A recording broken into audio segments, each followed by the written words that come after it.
What's going on, everyone? It's me, Marco from Gadget Experts, taking a look at the Sony XPERIA Ion, and we have Trevor here from Sony. Yeah, how's it going? My name's Trevor from Sony Ericsson. I'm basically out of Toronto, Canada. I'm an area manager. I'm just going to be talking a little bit about the Ion today.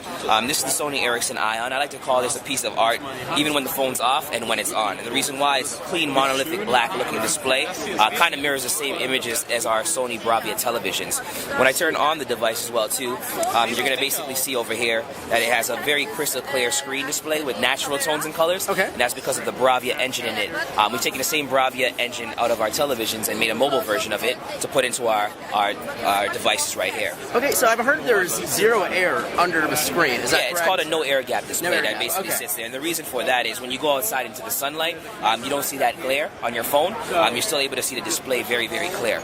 Okay, cool. With this device too, we kind of did a little, spiced it up basically in terms of our Android platform. It's not a vanilla platform, so instead of scrolling left and right to all the different applications, I can actually pinch the screen and have the floating widgets there. Cool. I can even shake it around and stuff.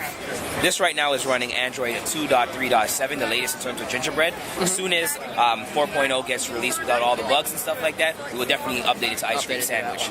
Cool, that would be a great platform to have on that. Definitely. We really encompass a lot of our Sony technology in there, so like I mentioned before, having the mobile Bravia engine processor in this device too, but as well as the 12.0 megapixel camera, so I can show you that as well too. Very, very crystal clear. Here's the Carl Zeiss. I don't know about that yet. Okay. No specs on that yet. 12.0 megapixel camera. The front-facing camera is 1.5, but it's HD, so you can see how clear that is as well too. Very, very clear. Very wide too. Yeah, definitely. Shoots in 3D, sweet panorama as well. Has the same type of options and features as our Sony CyberShot camera. This device right here is going to be 32 gigs of internal memory. If I pop open the back for you, you'll be able to see a micro SD card slot. You can expand it up to 32 gigs as well too.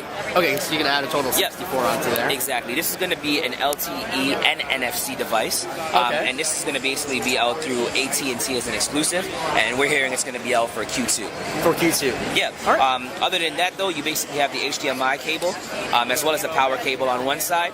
You have a dedicated camera button, as well as a volume buttons, and then a power button on the other side. Right. Other than that, though, that's pretty much the Sony Ericsson Ion in a nutshell for you. All right, and do you have any information about having Google Wallet installed on that? I know that they've been kind of taking it off.